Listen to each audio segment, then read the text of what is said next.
Everybody. Thank you for coming for CEMIA's first webinar in a series of 3 on AI interoperability. So by way of introduction, CEMIA is a nonprofit organization based in Montreal, Canada, that mobilizes expertise and resources to promote the development and responsible use of AI for the benefit of humanity.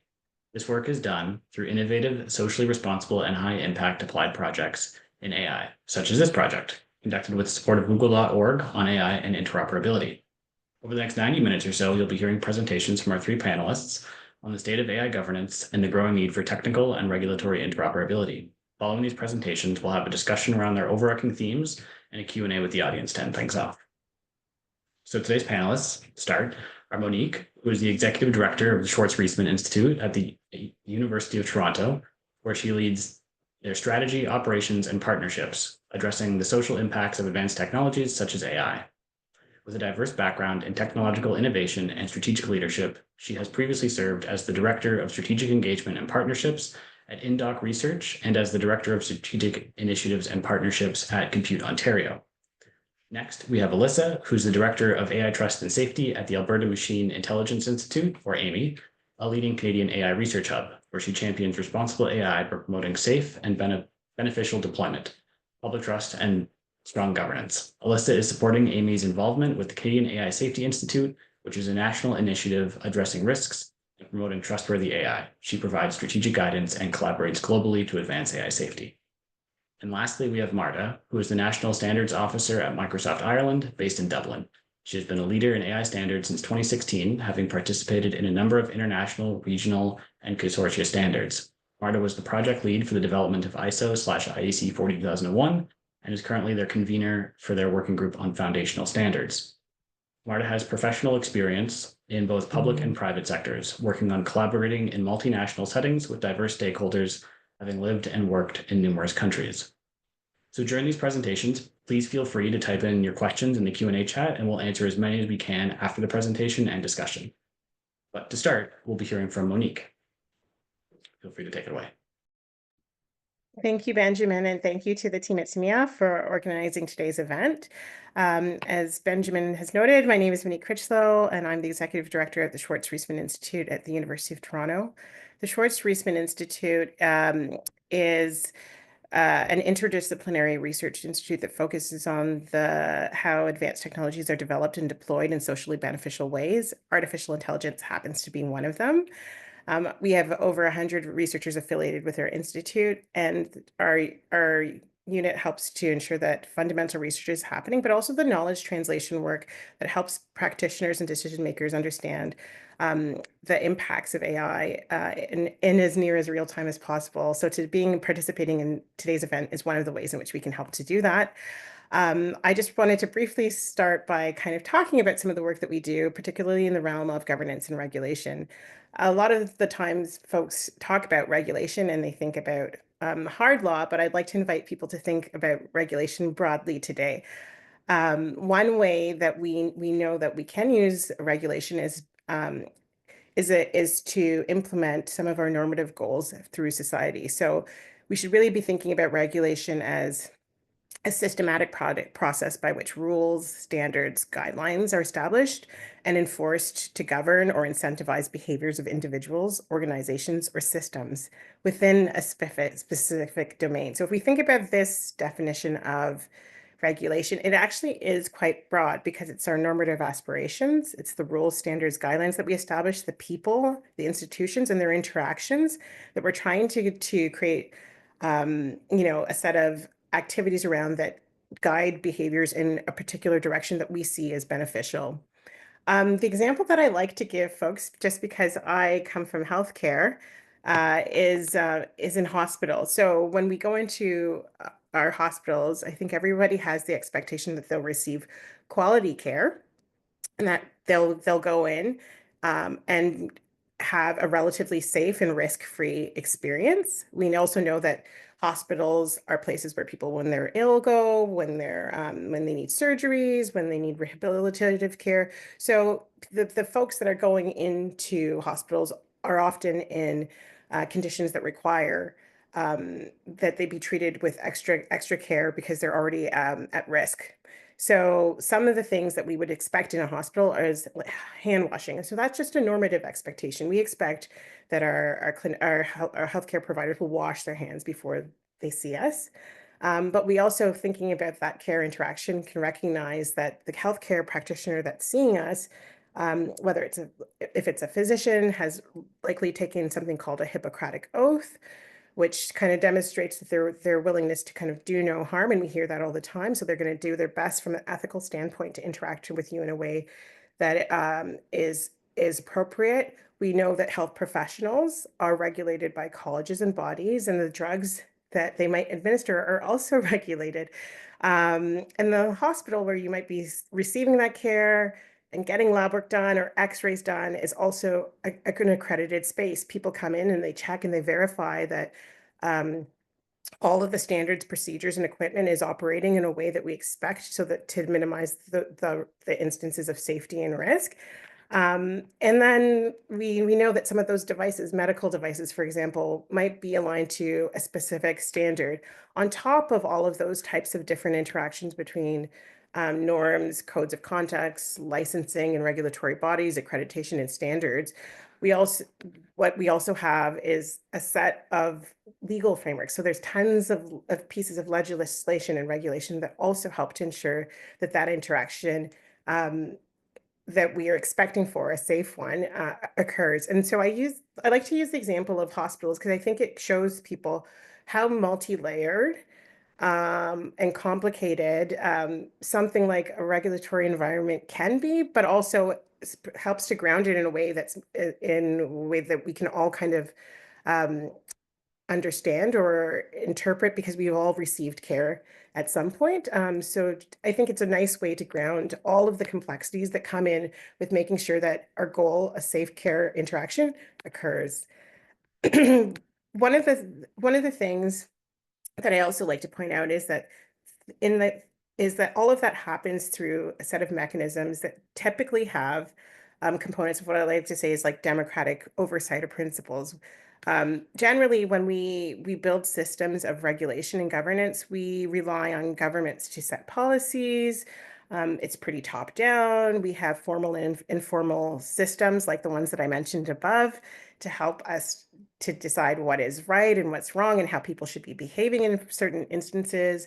And when they don't, and when those systems and when we interact with those systems and something happens that we think shouldn't have happened, there's usually a mechanism for recourse. And we recognize that the systems that we interact with, customs or traditions, government policies and laws, our courts or our hospitals, tribunals, police, that are all working to enforce those systems, what we ask them to do can change over time.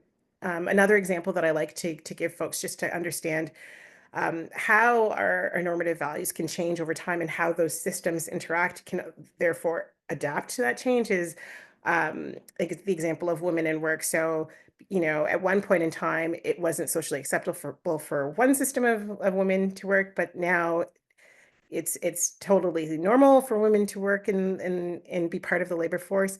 And we see that represented in all sorts of things in terms of women leaving the home, women being able to open bank accounts, women being able to hold property, and that sort of thing. So we know that these systems, when we set them up, they can be adaptive to our normative expectations and our changing social perspectives. So within that context, I'd like to bring it into artificial intelligence now. So in Canada, we made best efforts, I think, to introduce comprehensive or an attempt at comprehensive regulation for artificial intelligence through ADA, the Artificial Intelligence and Data Act, which was introduced through Bill C-27. So that was an effort that started in 2022, and most recently, if you've been following, we all know that it died on the floor when Parliament was prorogued earlier this year, and likely won't be refreshed given the circumstances.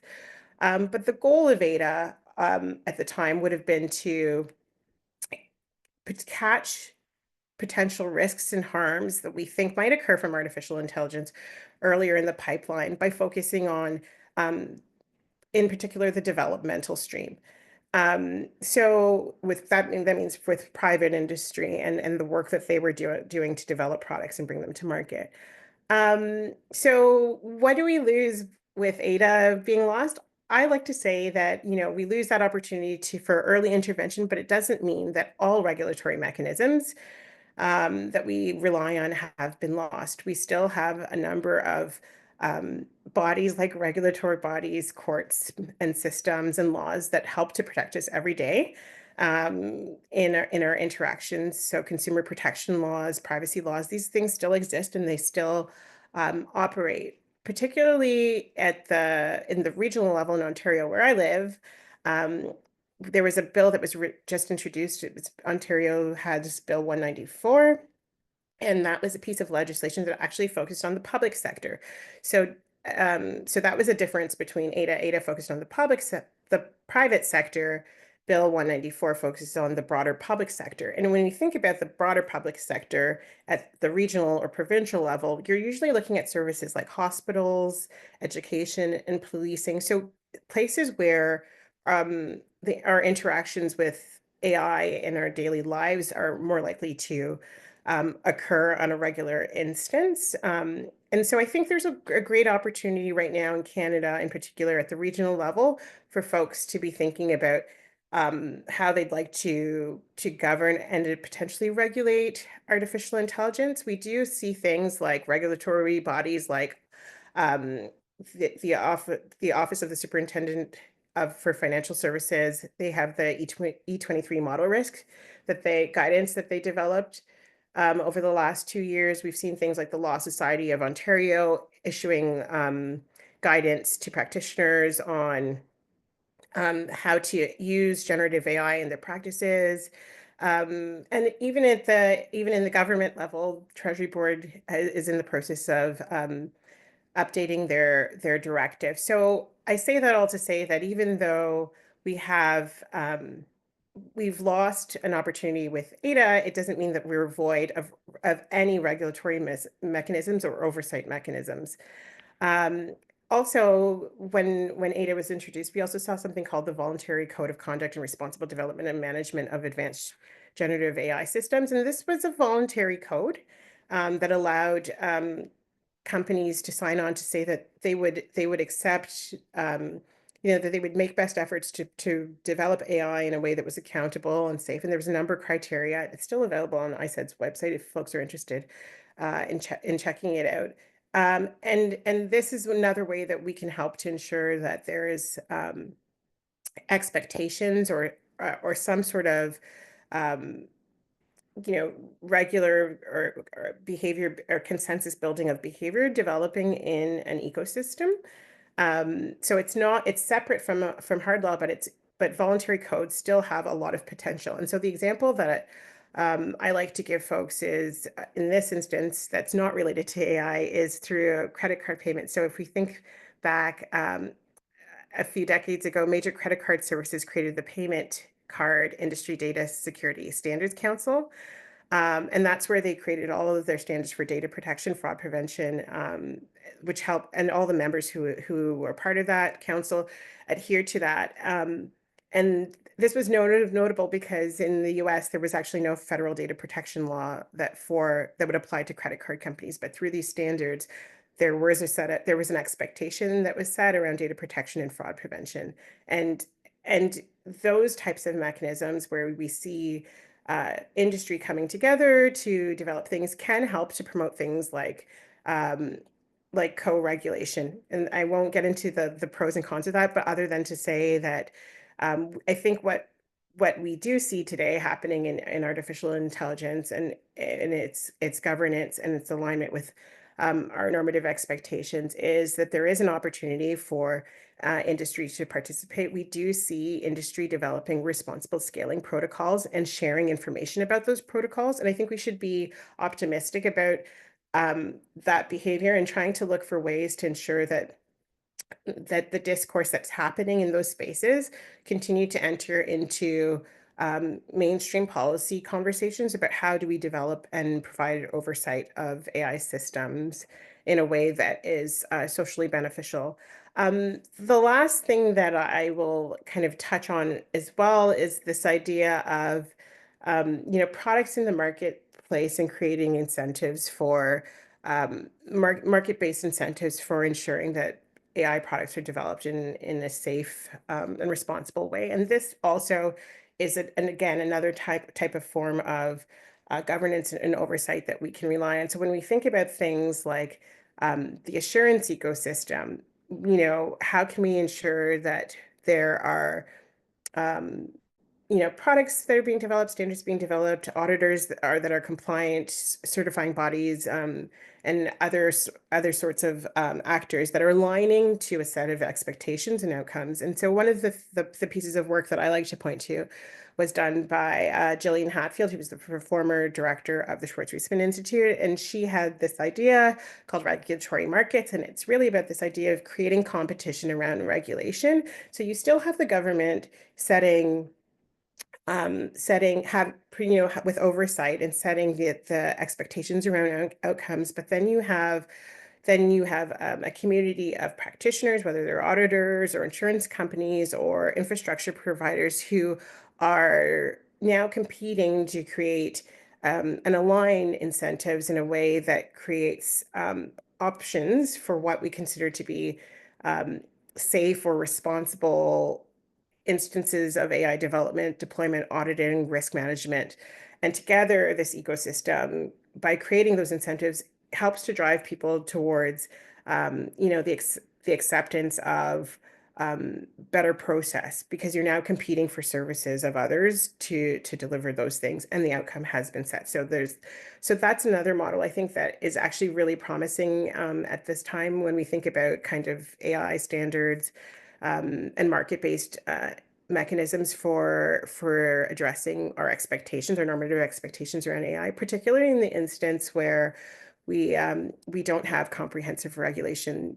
Having the ability to say, to have for a government like the provincial government of Ontario to say, I want to buy a service that looks like this, and have the ability to choose between company A and company B that have clearly articulated what their position is on whether it's their computing environment or their standards that they're building into their product, helps to ensure that there's things like transparency, accountability. But like I said, the competition also makes sure that also will help with, kind of level setting and raising the bar for others, because if you want to attract those services, you're going to at least have to participate in some sort of mechanism that demonstrates that you're trying to adhere to some sort of coverage around this. I think it also helps to clarify roles and responsibilities and expectations for folks.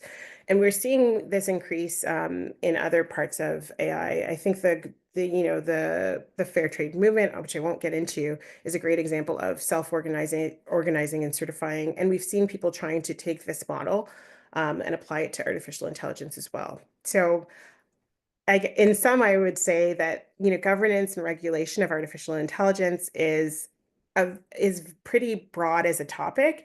It includes all of the policy interventions that we expect our governments to take, but also the institutions, people, standards, rules, and expectations, and their interactions together, and trying to create a set of incentives that align people towards a particular behavior.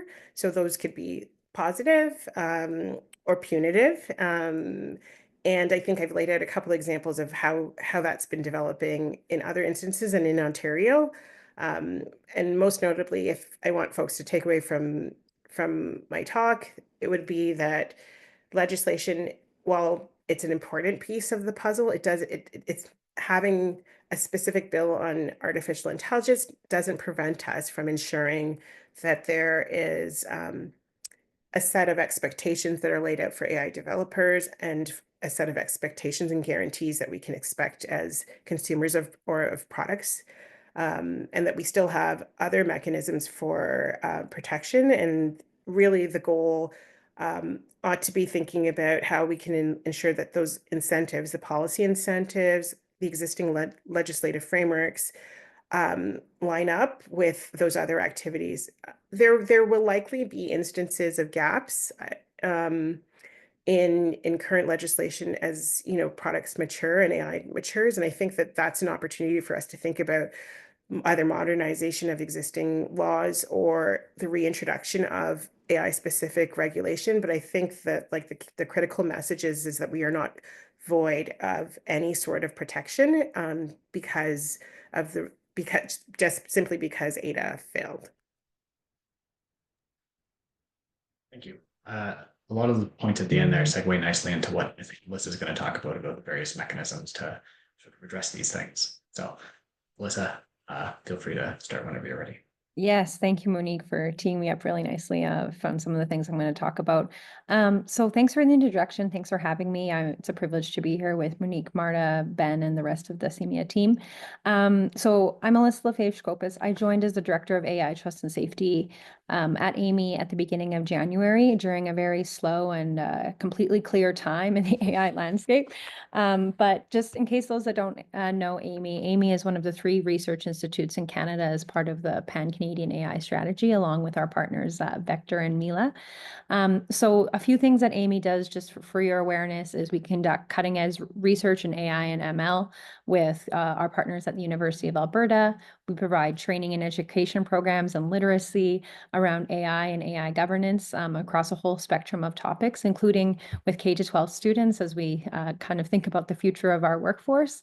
And we work with businesses and organizations to help them bring AI into their companies or to spin off and build new companies where AI is the focus, but focus for AI for good and for society and humanity. So I'm excited to talk about this and kind of take a step back slightly around talking about incentives as Monique teed up, but trust more generally and how that relates to interoperability. I couldn't agree with Monique more that regulation seems like maybe the obvious lever to pull when it looks like trying to manage AI and some of the risks, but there's a lot going on here and there's a whole landscape that needs to be considered. So I'm just going to double click on some of the things that Monique mentioned. But kind of ultimately, when I think about my role, people are like, what is trust and safety? I'm like, that's a very good question.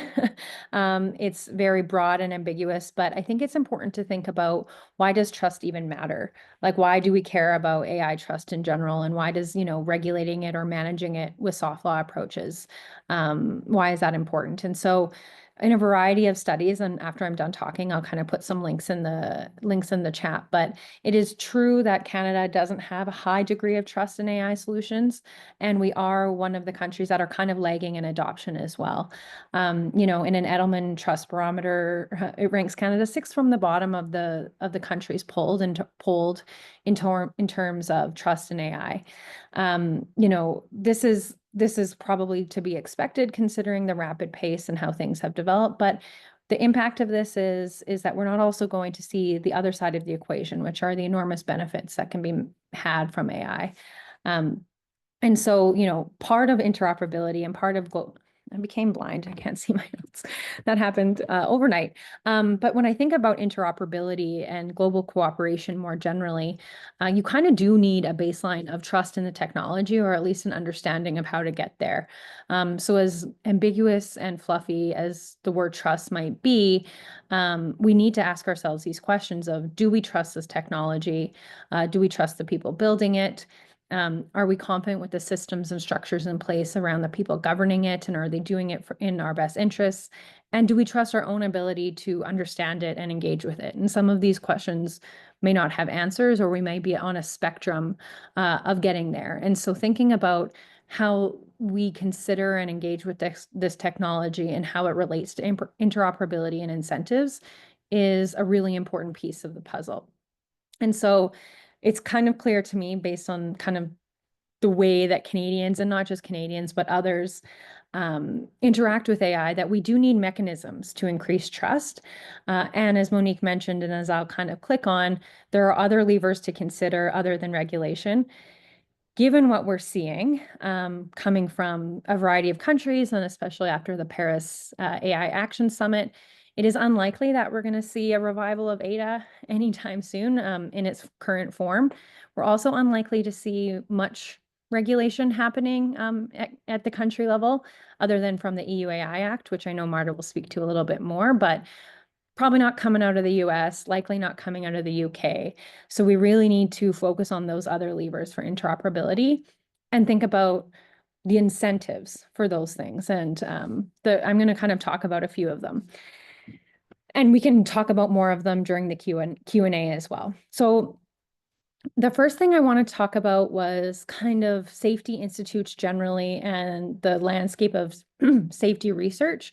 So for those that haven't seen it or haven't had a chance to read all 300 pages, just before the AI Action Summit at the beginning of February, the International AI Scientific Safety Report was launched. It was written by 100 AI experts and included representatives nominated by 33 countries and intergovernmental organizations. The reason this was really important is because the report didn't agree on everything. This is still some of the topics around AI trust and safety, how to manage it, and the risks are up for debate. And that's okay, because the fact that there is no consensus doesn't mean that there's no progress. And so the fact that there was representatives from a variety of different countries, including China, to look at the AI risks and how to mitigate them. While it's not regulation, it is a goal to try and understand globally the types of risks and understand how they can be ranked, how they can be considered, and what the priority for research should be. So that's one really important mechanism and kind of collaboration internationally. The second one I want to point to is the International Network of AI Safety Institutes. Ben alluded to this in the introduction, but Canada in November launched the Canadian AI Safety Institute. And, with the objective of working with the other international safety institutes in Australia, the EU, France, Japan, Kenya, Korea, Singapore, the UK, and the US to understand what the safety risks are and the mitigations based on kind of shared values. And literally in the press release for this International Network of Safety Institutes says, support international development and the adoption of interoperable principles and best practices. So really, really trying to not duplicate efforts, maximize on the research capacity and expertise of those different safety institutes, and to collaborate on areas where there's potentially, context or cultural specific things around language and things like that need to be considered from a global perspective. The other thing we're also seeing is things coming out of the OECD. So again, at the Action Summit, they launched the first global framework for companies to report on their efforts to promote safe, secure, and trustworthy AI based on the Hiroshima Protocol and the Hiroshima process with the G7. And so there's this sort of global research piece happening, but also these intergovernmental organizations that are working to create a bridge between a variety of countries to understand how AI risks are understood, managed, and then how opportunities can be maximized. I'm going to take a sip of water because I'm getting over a cold. Thank you. So the next thing I'll kind of talk to, and you heard the bios, so I'm going to defer a lot of this to Marta because she's clearly very much an expert in standards and standardization. But I've kind of been learning about standards over the last few years and getting really nerdy about them because they're one of the most important pieces, I think, in terms of creating interoperability globally and nationally. So for those that aren't kind of into the standard space, and I'm certainly not an expert, but there are a variety of standards happening with ISO and others that are focusing on creating guidelines and guidance, usually in a voluntary mechanism for companies trying to deploy AI. So ISO 42001 is like the big one, and it's the AI management system standard for organizations to help them in a structured way manage risks. And then there's a whole bunch that are under development, including 42,005, which is impact assessments, 42,006, which is really important for those that are going to be evaluating compliance or alignment with 42,001. There's other standards that help people understand the risks, including ISO 23894. Like I said, Marta's the expert here, but The things that are really important about standards is they're typically developed globally, meaning that there are voices across a variety of countries and stakeholders to develop them. So they are from the outset designed to promote interoperability. They really aim to reduce technical barriers and bridge different regulatory environments.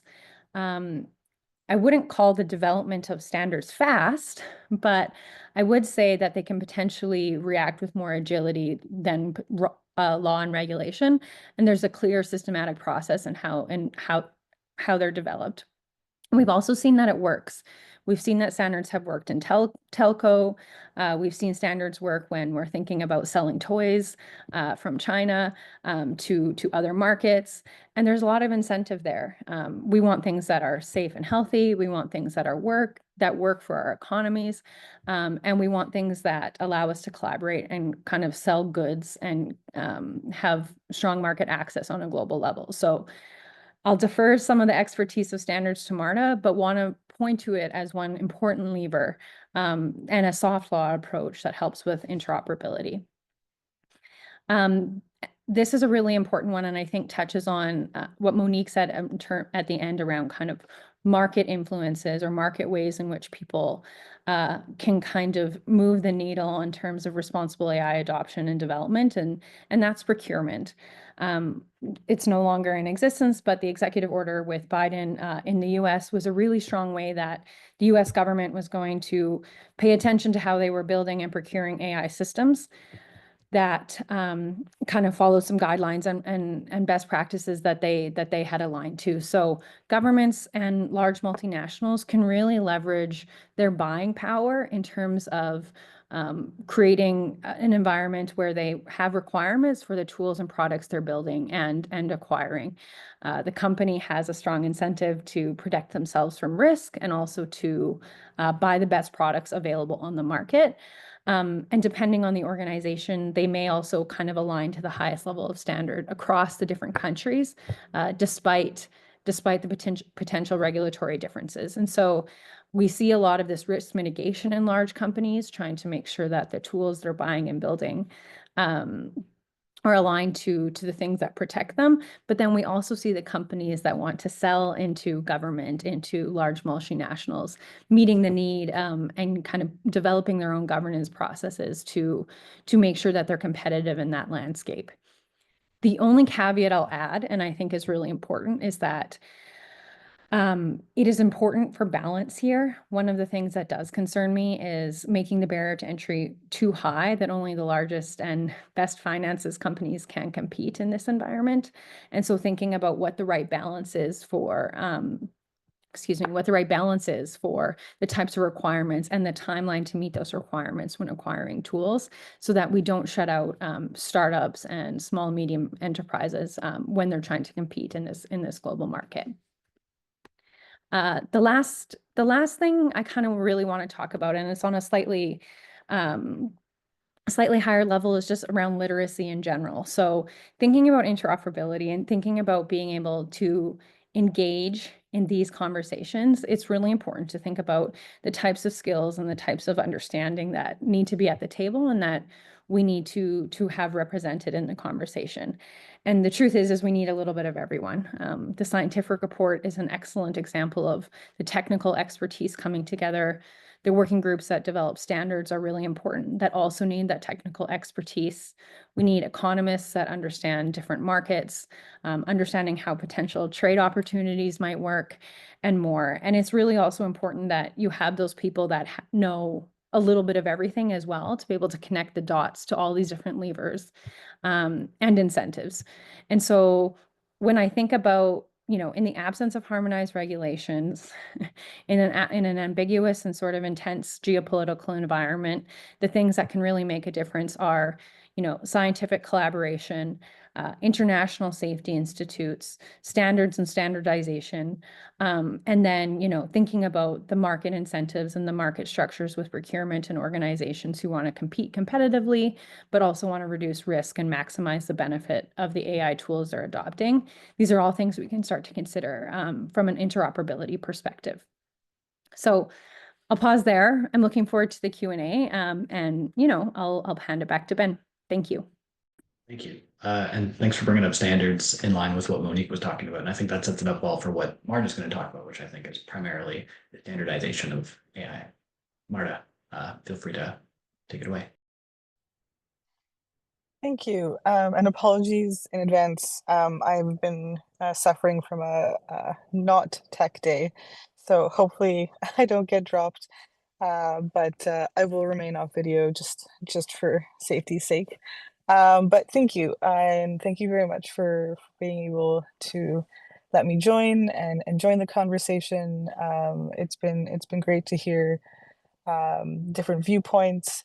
As Ben mentioned in the introduction, I'm currently based in Dublin, Ireland. However, I've spent a number of years in Canada working with crown corporations and getting involved and setting up what their AI strategy looks like, as well as helping some of the SMEs to get their Canadian voice in the international landscape. That being said, most of the work that I have done has been through the lens of standards, and most recently now, the intersection between standards and regulation. So I'm happy to touch upon a bit of the EU landscape, in particular, of course, the EU AI Act, and some of the nuances there and how they relate to AI governance, but then also just the relationship from an industry perspective on the types of pillars and intersections that we need to think about when we look at AI governance holistically, and the relationship that we need to continue to foster to be on the marketplace. So with that, a few words on sort of the EU landscape.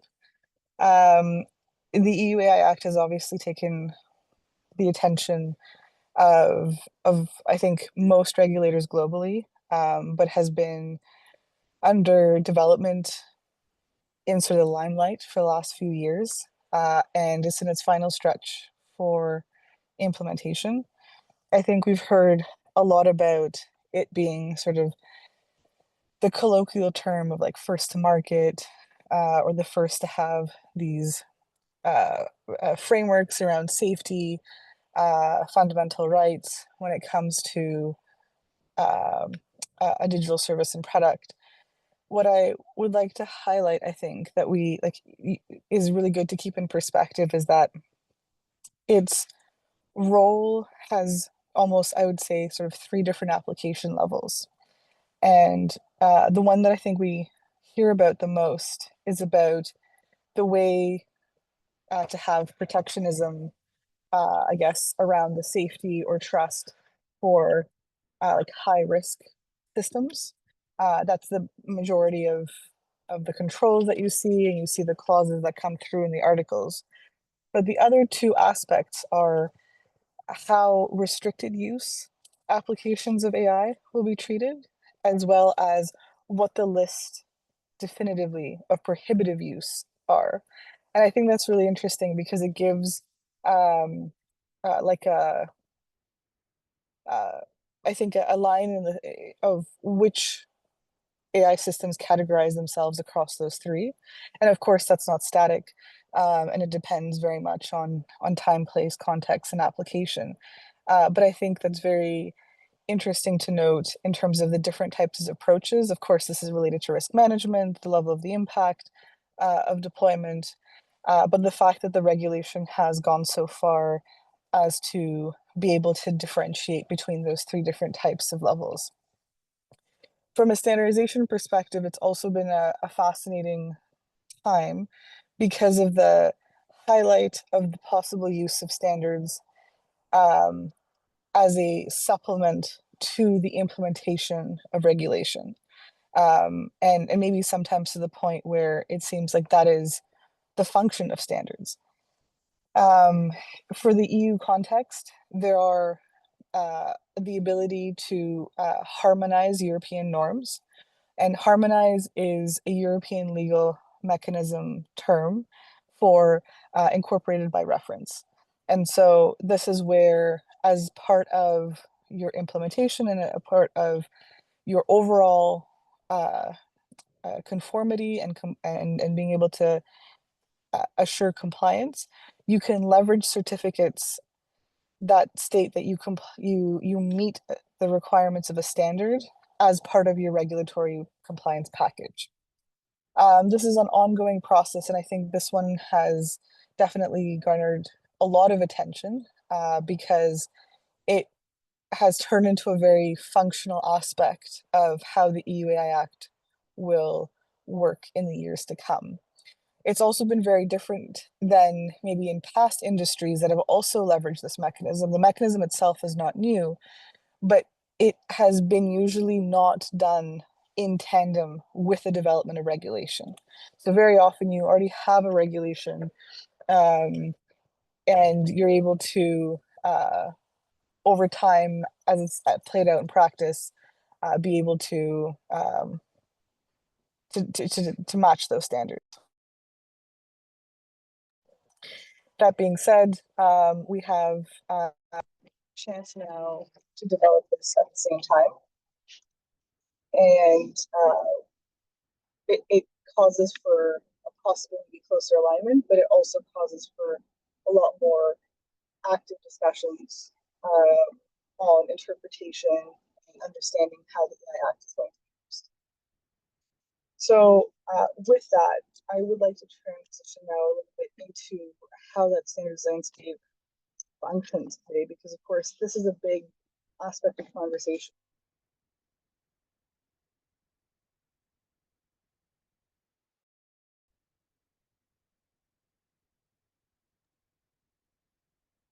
Marta?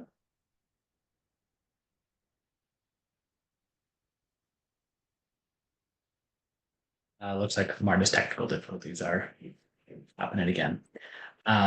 So maybe while she is going to drop and rejoin, we can take a few of the questions, if that's okay with Alyssa and Monique. Yeah, that works. Okay. So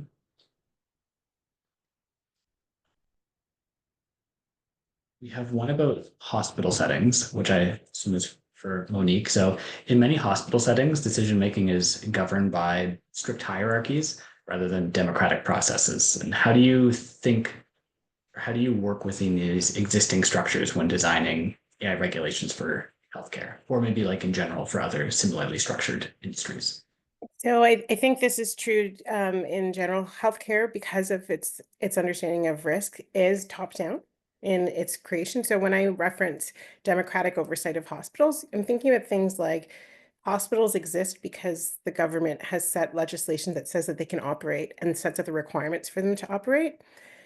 Having said that, it's not that hospitals are devoid without, they're actually very unique in their organizational structure, and I could go on for days, but what I will say is what we tend to see is, expert communities sometimes getting together, and this speaks to, we've seen this in other areas where you're going to introduce, something into the general medicine ward. So you'll have a group of nurses, technologists, clinicians working together in an interdisciplinary setting to determine what the risks and best path to implementation of something like that is before it's deployed in the system. Even in the hospital system, before they do things like that, depending on what the intervention is, it may require them to go through things like, even for research perspective, to do work, like to go through research board ethics approval. So what I will say is that, yes, they are top down heavy. My reference to democratic process was really about governments set the laws that it helps to establish our healthcare facilities in our different provincial regions. But we still see this work that happens where expert communities come together to make shared decisions about how to approach a problem or a care intervention. And so that interdisciplinary connecting of work, I think, is very common in the hospital, and maybe as an example of things that people can use in other settings as well. And I think Alyssa spoke to kind of the importance of that. And I know at Schwartz Reisman, we highly value interdisciplinary perspectives and understanding problems and solving things. Sorry, Alyssa, did you have anything to add to that question? It's okay if you don't, we can go to the next question. Okay. Next question asks, we sort of mentioned a commitment to democratizing AI, and they were just somebody in the audience was curious. Could we explain how you incorporate normative principles into this approach? So the one thing that I think we've seen a resurgence in when it comes to democratizing AI is and I didn't talk about this, but the question's asking this, but it could just be because I said democratic oversight, is the reintroduction of open source AI and open source tools. And again, with open source tools and open source AI, you start to see a community of practice that builds around them as folks try to find new ways to develop these tools. And I actually think that these are really great mechanisms, particularly for folks that have like a niche or community specific interest with AI development and deployment. But I would say open source is definitely one of the things that we are seeing a resurgence in the AI landscape, and it is an opportunity for folks to have access to information that they may not have been able to have otherwise or develop on their own. And Alyssa's nodding, so maybe she wants to add to that. I just think open source is a big, I mean, obviously a big piece of this. And then I'm also just thinking about like what democratizing AI even means. It's a really big question. And I think about like, okay, does that include literacy and making sure people have equal access? Does that mean including infrastructure so people can actually have a internet connection so they can access it? Does that mean making sure that all these elements around, are all the benefits that can be captured from AI are extended to the global south, and we're not using labor to, label our data and those types of things. And so, I mean, incorporating normative values and the democratization of AI is a huge, huge piece.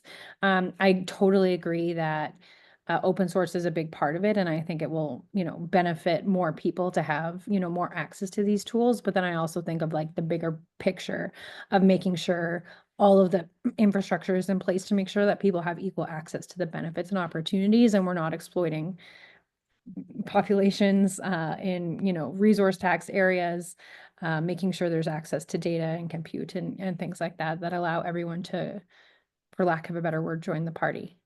So not being able to ask a clarifying question on your question, those are the other elements in addition to definitely open source that I would consider. So it looks like Marta's back, so we will pick up her presentation. And I think roughly around when she was dropping off, she was going to talk about the AI standards landscape. So Marta, if you're back, feel free to continue on. Please let me know. Can you hear me all right now? Yep.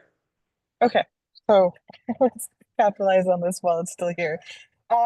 So yes, what I was going to say from the AI standards landscape is that while there's a big focus on the use of standards to support regulation due to the legal mechanisms available in the European Union, the idea of standards is sort of far more reaching than just a regulatory reference.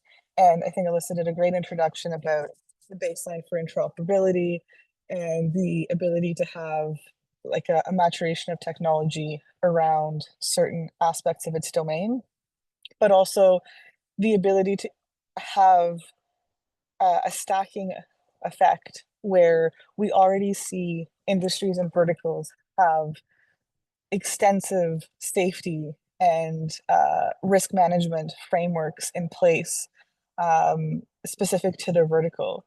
And this way forward of applying AI standards on top of existing regular sort of industry standards gives that interoperability to then see AI applications not just in a general purpose setting, but also in the vertical and product specific setting. So when we do look at international standards such as ISO and IEC, we have the standard that was mentioned, 40,001, is a great example of this because it leverages a structure that is very familiar to many organizations, both industry, not-for-profit. We saw examples from healthcare and hospitals. The idea of a management system is well documented through standards, through certifications, and its diverse application of like just of basic good governance principles through a list of controls that an organization can implement holistically to be able to then ascertain that its products and services can meet a certain level of quality. And being able to leverage that existing framework and applying it to what it means in an organization that either uses, provides, develops, deploys AI systems is a great sort of functional almost starter for an organization trying to understand how best to approach AI, especially if they're sort of at a crossroads of not really having a lot of questions. Maybe the level of risk appetite is quite low, and this gives that sort of unifying base, and you can plug in different standards. If you're in the healthcare space, if you're in the medical devices space, there are existing standards that are interoperable with each other, which creates a level of a reduction of barrier to those types of applications. And I think particularly from then the industry side of things, when at the end of the day, regulatory is going to guide a lot of the frameworks and the requirements of the landscape, the other aspect of it is the consumer trust of it. And whether it's a direct to consumer or the consumer in this particular case is other organizations, there needs to be a common language to be able to then use that language to build the trust. And in that particular case, standards become extremely useful because you're able to have almost like a shorthand where by referencing a certain standard, and doesn't necessarily need to be international, we see frameworks that have been developed regionally, such as the NIST AI risk management framework. And we've seen others come from some of the safety institutes that are starting to put together frameworks for guidance. Being able to leverage and reference that document is almost like a shorthand in those types of conversations with customers, clients, stakeholders, to be able to very quickly understand what that organization wishes to encompass, and what is the base unit in which they are speaking about their quality, their safety, their approach to governance. So I think that plays a very critical role when we look at the adoption of the technology. One big aspect, of course, is procurement. When we look at public service in various countries all over the world, they have different procurement methods, sometimes different requirements, different conditions that need to be met. But a big part of what they can do is leverage standards as part of their requirements in the procurement. We've seen this be very successful in when looking at procurement of specific products for like safety, for example, or for materials and equipment, where instead of writing each procurement specification by hand, sort of each detail outright, they can say, well, we need to see safety at a minimum in compliance with the following 4 standards. And it makes it a very equal playing field because for those that would like to bid on those procurement contracts, it's very clear what the expectations are. It's very clear how to demonstrate that you either meet them or you don't. And then from a review process, you can very easily verify whether that is actually met and whether that actually meets the needs of the contract details. So there's different aspects towards that type of adoption of standards.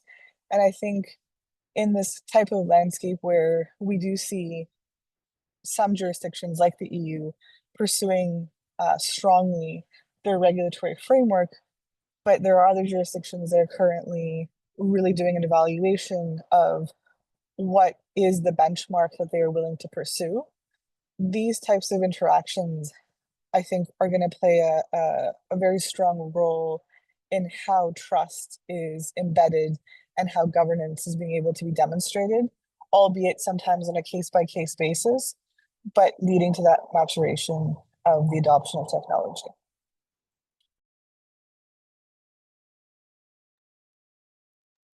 Thank you.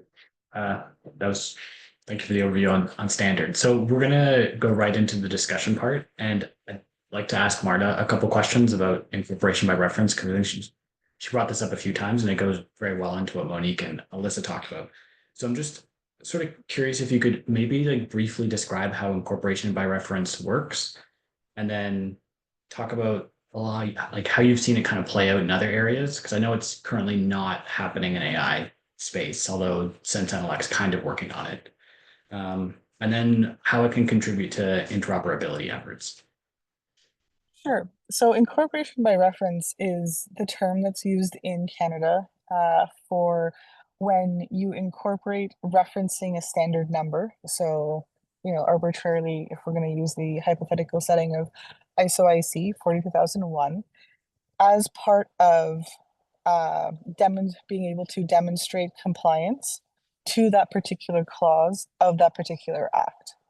So this comes, and we've seen a number of standards over the years, some of them international, some of them in Canada, for example, Canadian, they're Canadian specific, based on what the department is looking to achieve. So, for example, in the Ministry of Transport, there are a number of standards that are incorporated by reference as a way to ask for certain safety aspects in components, such as, for example, the placement of lights on a vehicle. That's something that, for example, isn't explicitly stated within a regulatory act, but can refer to a specific standard, which then gives you a sort of a presumption of conformity to that particular clause. We've seen this in healthcare, in medical devices, especially extensively. Health Canada has leveraged a combination, again, predominantly of international standards to help support the implementation of its Medical Devices Act. And this in particular, I think, is a very interesting example because in this particular case, regulators from Canada and 9 other countries actually collaborated together in discussions of what types of standards they would find are the common ground across all the different requirements for medical devices, and we're able to work with international standards to create ISO 1345 and have it mutually referenced in a number of jurisdictions. So this is a great example of where trade implications come into effect, because if you're in that particular market and you're looking to expand, you know that investing in this type of certification, you're having that presumption of conformity at least partially there across many different jurisdictions. So these are types of examples and how it works. Of course, each country has a slightly different mechanism by which they leverage those types of standards. It's always very specific. It's not, one standard covers an entire act or an entire legislation. It has to be very specifically mapped. And it'll also then give you what has sort of the guideline of how close is it a part of specific types of requirements. It'll give you the presumption of conformity. Is it specifically to that full clause? It has to be very clearly indicated what the coverage is. This goes, sorry, I don't know if Monique or Alyssa had anything to say or ask within that. No, okay. So the next question was, oh, sorry, you do? I was just saying lots of nodding when she was mentioning the medical devices process, because I think that's a great example of how this works together. It's a really great example.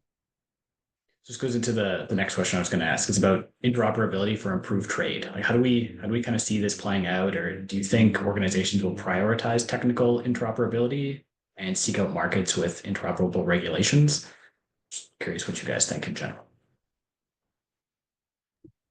I think so. My first instinct is yes. I think like if we think about what the drivers are behind artificial intelligence, they're market-based incentives and market-based drivers. We're developing these products for efficiencies, for personalization, and so the goal is to get them out to market.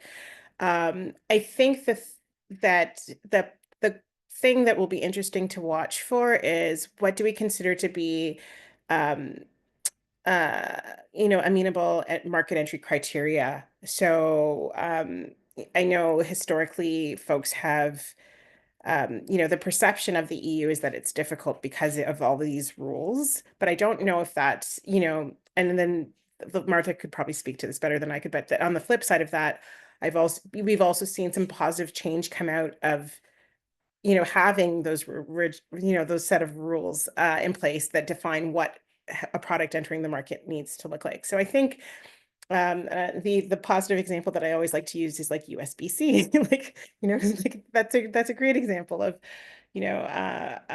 of something changing. So I think that that's definitely the goal. I think in Canada the question will be how do we look at things like our trade systems and the levers that we do have around standards and interoperability and who's coming to the table and co-regulation to make sure that in sectors where we have prior like interest because of a past record in performance. So that might be something like natural resources. It might be something else. How do we see ourselves participating and leveraging the things that we know that we're good at to create market incentives and systems that we can collaborate in? And so even things like trade agreements, I think, are things that people should be watching right about now. I also think when thinking about trade or kind of interoperability, it's important to not think about like perfect harmonization. Like I think that sometimes like let's not like lose movement for perfection. Like perfect harmonization is unlikely to exist. And so things like standards or like understanding how these things work together will be really important from a trade perspective. Like we can still have trading routes across the world where we ship goods, but we drive on opposite sides of the road. Like there doesn't necessarily have to be like perfect harmonization. I have a little widget that I put over my electrical pieces and I go to Europe. So I also think that it's important to kind of consider that there are many, many ways to work around this that we shouldn't be deterred by perhaps not perfect alignment. I would also add, I think particularly for the EU, and I understand always the challenges of complexities, but I think Canada's in a unique position by having a free trade agreement with EU at the moment, and being able to leverage those types of mechanisms gives the space to create whatever the interim steps towards a reasonable understanding, mutual recognition as it's called, between the goods and services that flow. So I think there are definitely ways and mechanisms for trade to exist. And I think there will be a preference for interoperability just by the efficiency and convenience. And so I think there will be that sort of mindset of whether it's for frameworks that are applicable, whether it's for products and services that are sort of able to work together. I think that's going to be something that's going to it's going to very much influence on how we see AI systems adopted, and particularly, as I mentioned before, how it's going to be adopted in existing industry verticals.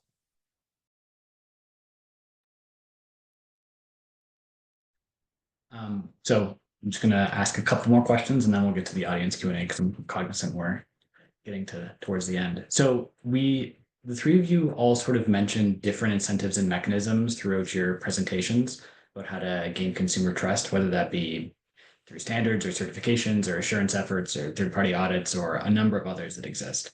So what sort of incentives and mechanisms do you see working given the increasingly growing market size of this? And how do those things kind of work? And have you seen them work as intended, maybe in smaller markets or other markets in general?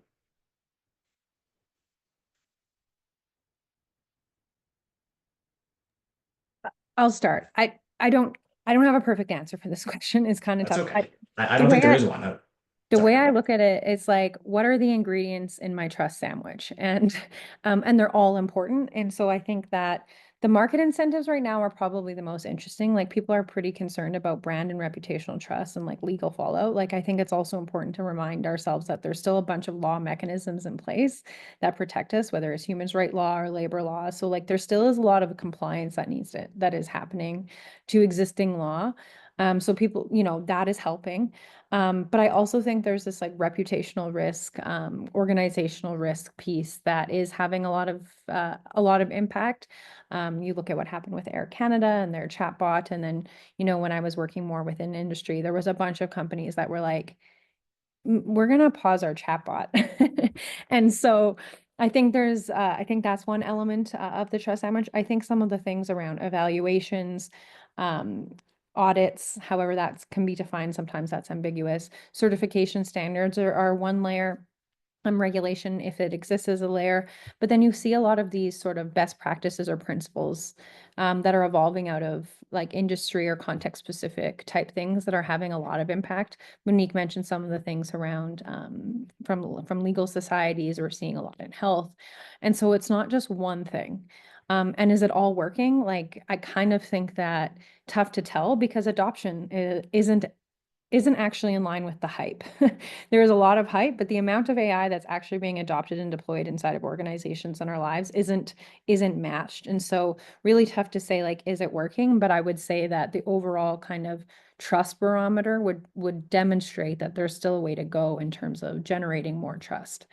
Um, so yeah, it's a bit of spinning of dials. And kind of, we don't have the perfect answers yet. That's my initial take.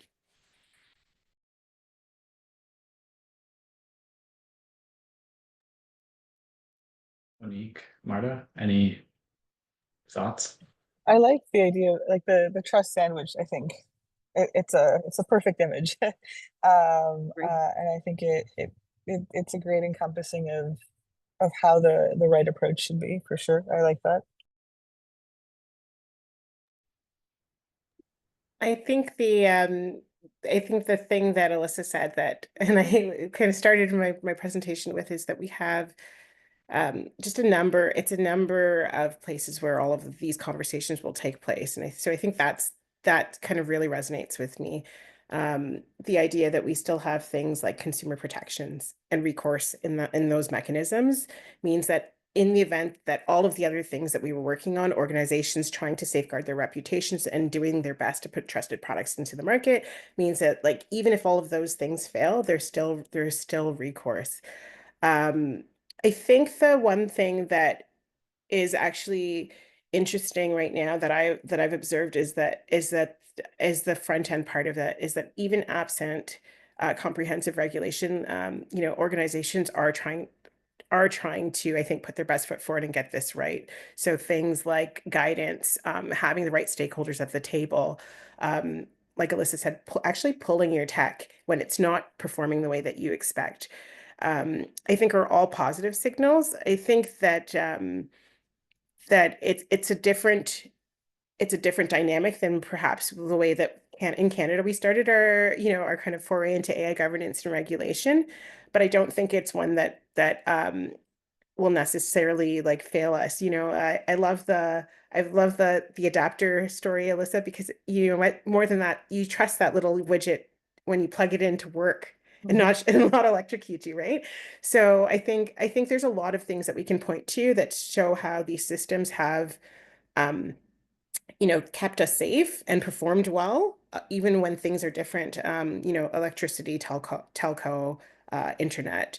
I know folks argue that AI is not the same as those things, but I still say that, AI will be integrated into all of those things, and they're verticals that, to Marta's point, that are working well. And if you just like go online and look at like the sheer volume of AI governance roles inside of organizations, like, so yes, there's like a lot going on from a consulting perspective, but looking at like how many people are building out their governance teams, it's significant. So that is also a signal, or a leading indicator for me that companies are investing in this, trying to get it right and like hiring talent.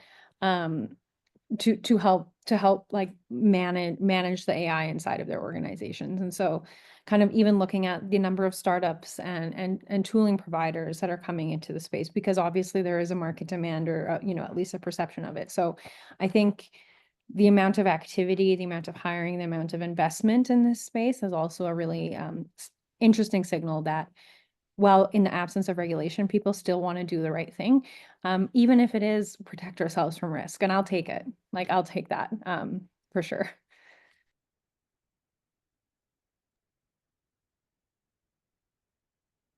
The last question before we go to the Q&A is, what role do you guys see as like government's role in interoperability efforts, private sector's role, academia or civil society's role? Like, how do you see these different players all sort of contributing to aim towards regulatory or technical interoperability?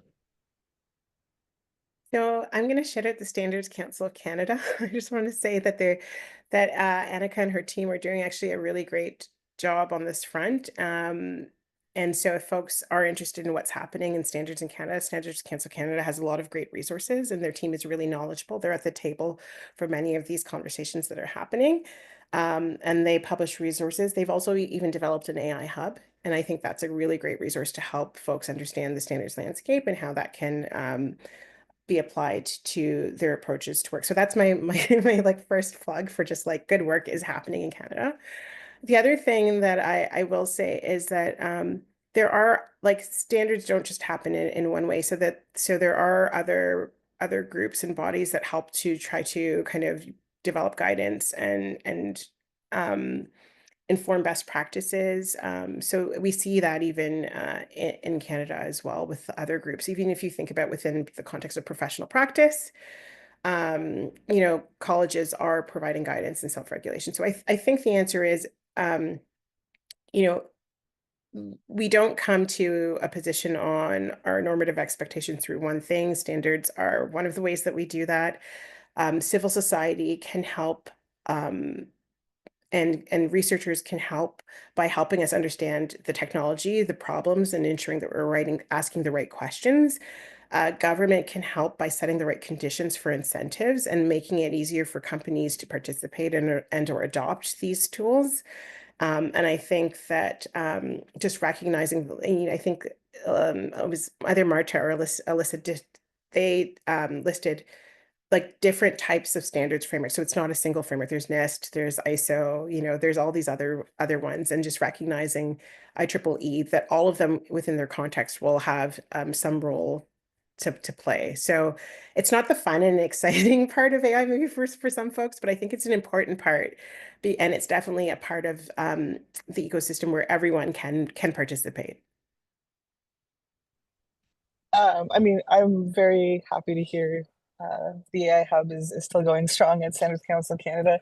It was my last project before departing that corporation, so it's nice to see the seeds have grown into a full-fledged initiative, I guess, at this point, and Annika's team has taken it on. So I'm very, very pleased to hear that that's still ongoing and growing. I think I'll speak to maybe the technological interoperability one aspect, and I mean, yes, there is obviously competitive market landscape, and there's a market stake to be won. But on the other hand, in this particular case of like AI adoption and maturation of technology, if there isn't a common industry understanding of best practices, there is very limited market.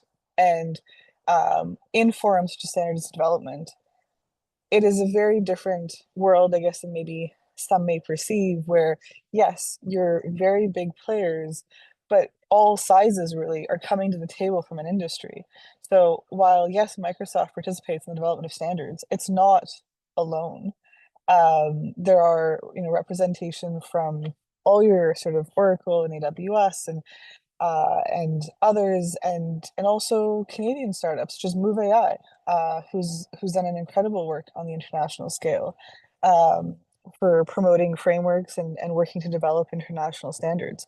So the opportunity for us to have those technological discussions and understand where the innovation is going from each of our respective R&D and our respective perspectives, especially since we do work in slightly different areas.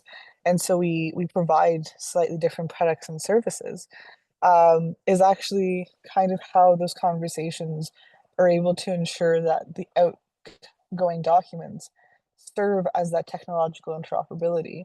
But it also serves as a very sort like content-based, technology-based discussion, as opposed to about market acts, market competitive advantages, etc., marketing. It's a very different conversation, but a very necessary one that took place with the introduction of cloud and cloud computing almost a decade ago now. And we're seeing that type of forum being used again for AI.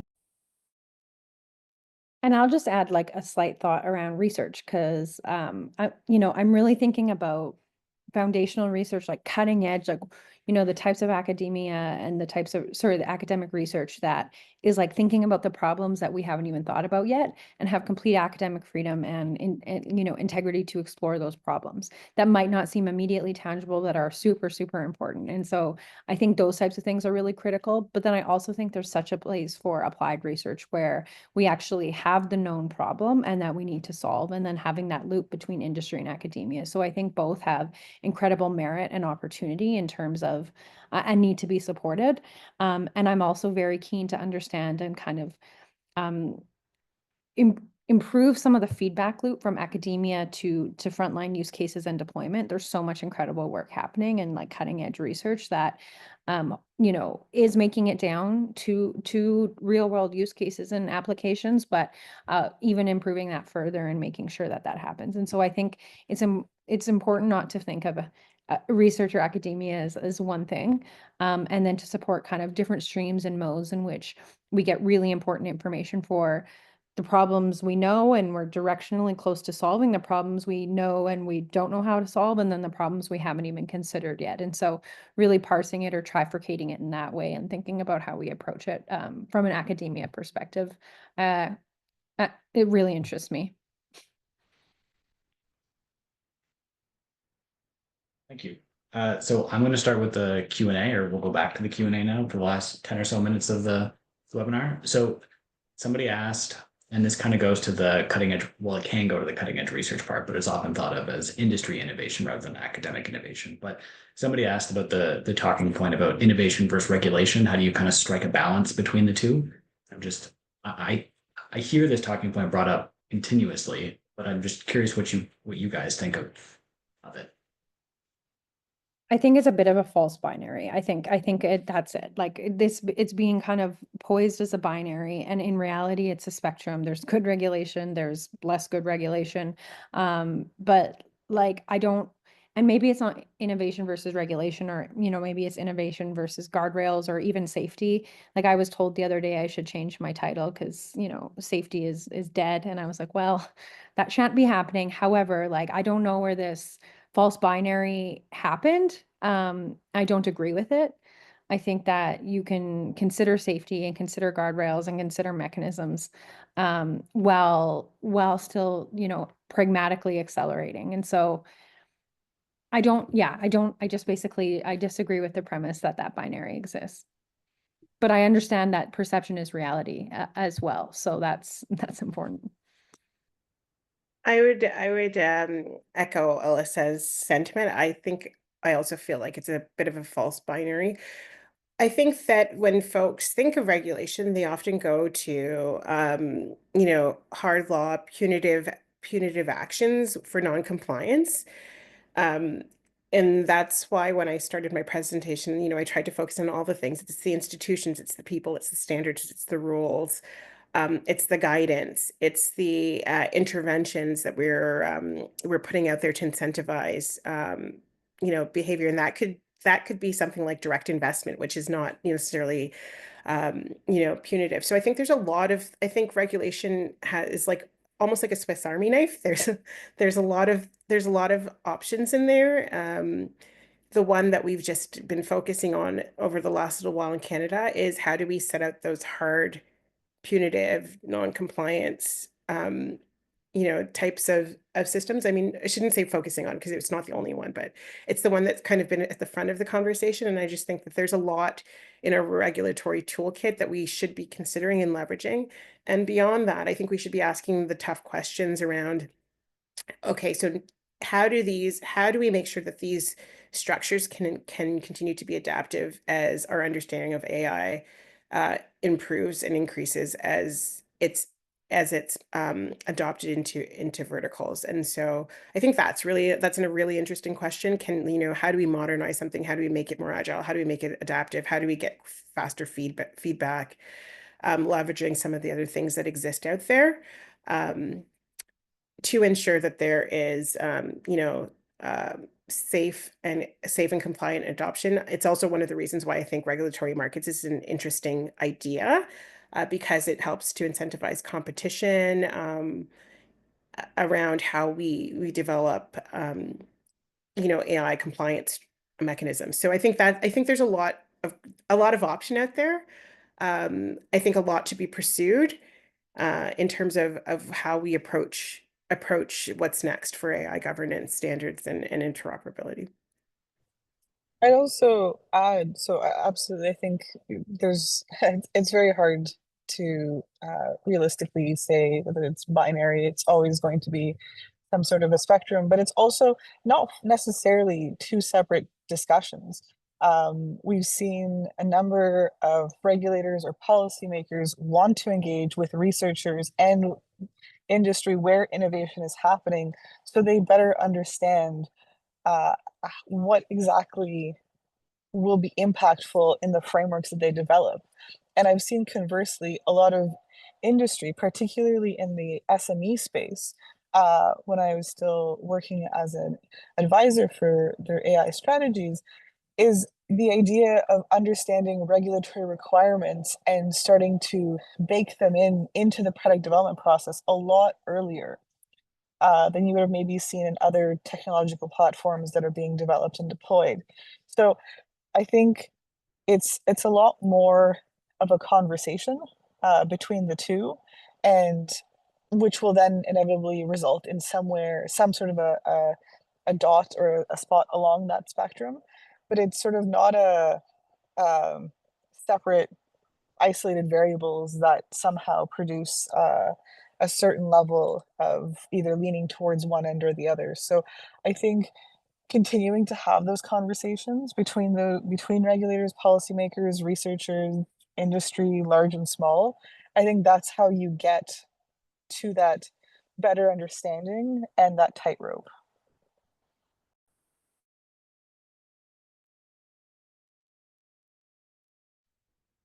So this goes into one of the next questions. So somebody asked roughly, what are the mechanisms that can be used to sort of check compliance against all of these standards, rules, regulations, governance efforts? So I know we kind of brought them up, like third-party audits, assurance, certification, but how do these things actually work? You check compliance against them? Sure, I can go first. Sure, yeah. So it really depends. If it's a self-attestation, so a first-party declaration, it's as simple as being able to independently as an organization go through that checklist. And sometimes this is useful, especially when you're not looking to deploy like a full standard or a full audit. You're trying to guide yourself on your sort of a preparatory workup, or a place to start. It's a great one. And it helps to build your competencies towards it. If you're looking for a third-party certification, so it's an independent audit, you have auditors that come in and come together. There's a preparatory process to get ready for an audit, and there's services available that help you consult your way through and better understand what it means to show evidence, to show documentation. How do you support saying, not as simple as saying, yes, I comply to this control, but actually being able to demonstrate it is a big part of it. Is also getting you into the mindset of regulatory compliance, because as at that point, it's whether, if a regulator comes in with an investigative inquiry, well, a big part of that is being able to prepare the documentation in support of the response that you're about to provide to that regulator. So there's different ways in which you can go about it depending on what your objective and outcome is. But each of them can kind of help you prepare for the next step up. And there's, of course, a number of different checklists available and a number of different consultancies that are sort of making their space in this area to help organizations navigate it, because it is complex and because it is also evolving. There are new frameworks coming about. There will be new audits available as certifiable standards become published. So there is a challenge of being able to keep up with what's available in the market, and then also be able to align your organizational practices with it. But there are incremental steps that one can take to, depending on the level of commitment that they're looking to take in terms of implementing those frameworks and standards.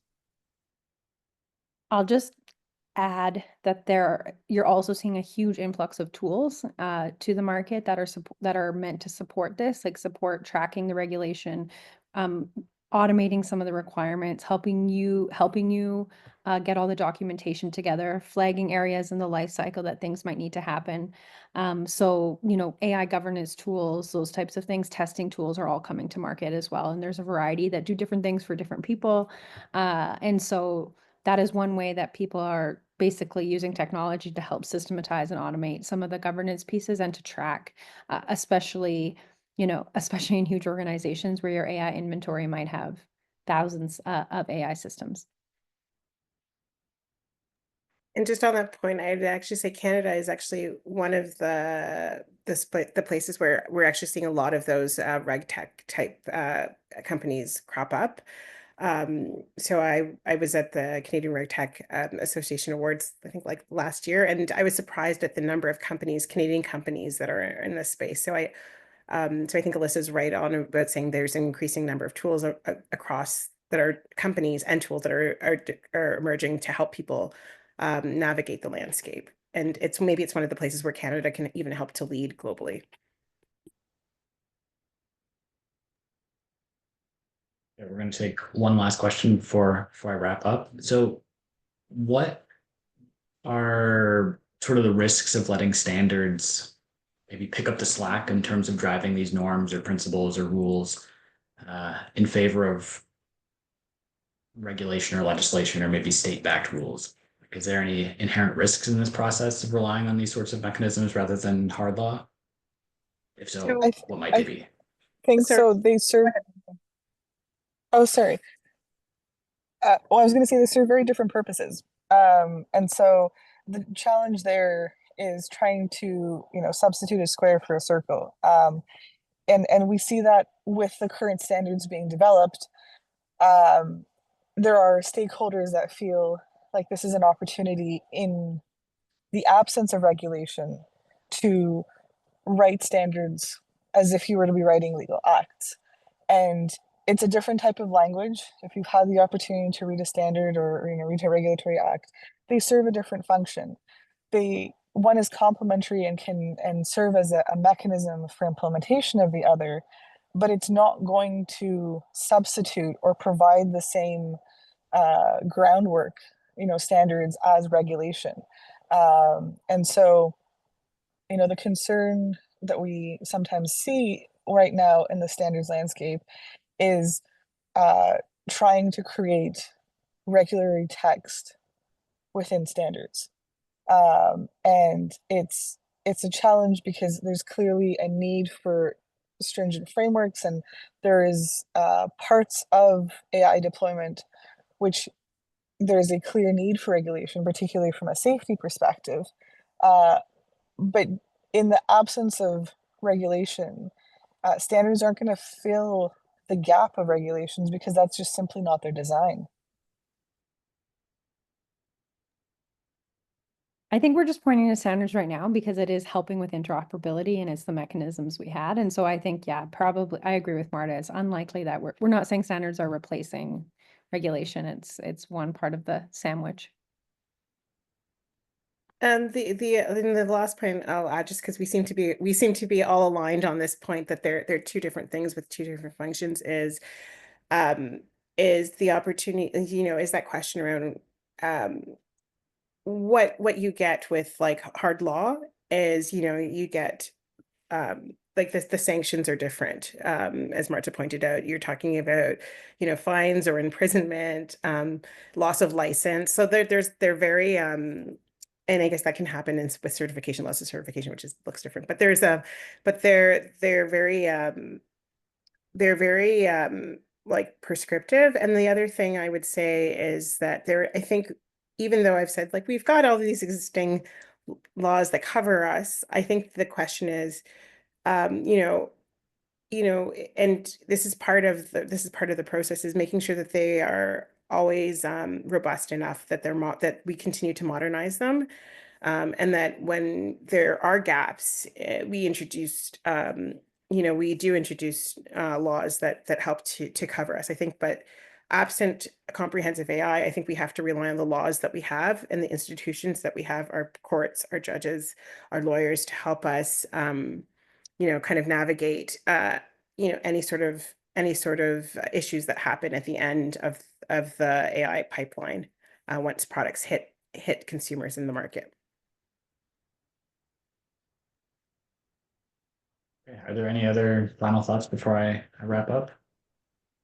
I do want to just address this Yeah. one last comment. Yeah, sure. Yeah. So there was a comment in the chat. It's about massive AI infrastructure investments in states and keeping talent in Canada.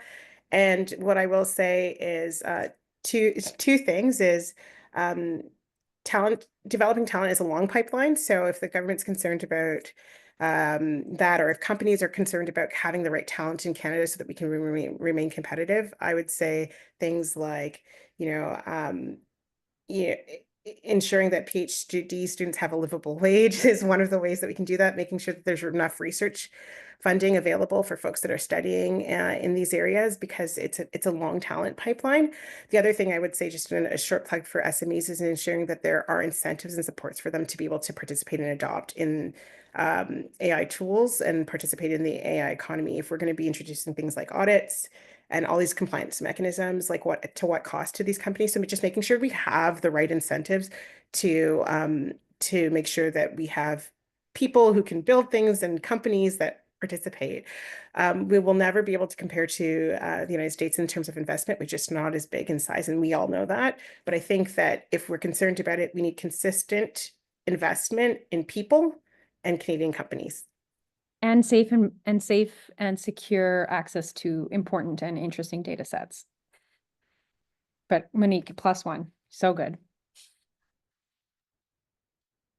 Wrap up. So thank you to the three of you for your presentations, discussions, insights, to Google.org for supporting this project, my senior colleagues on the call who helped organize the webinar, and to all of you guys for taking the time out of your day to attend this webinar. Thank you. And please note that there is going to be 2 subsequent webinars on this topic as our project work develops over the next 8 months. So stay tuned to CMEA's social media for information on those upcoming webinars, and we hope to see you there. We will also share the recording of this discussion to our social media pages for you to visit. You can find out more information on the project page. Thanks again, and enjoy the rest of your day and week.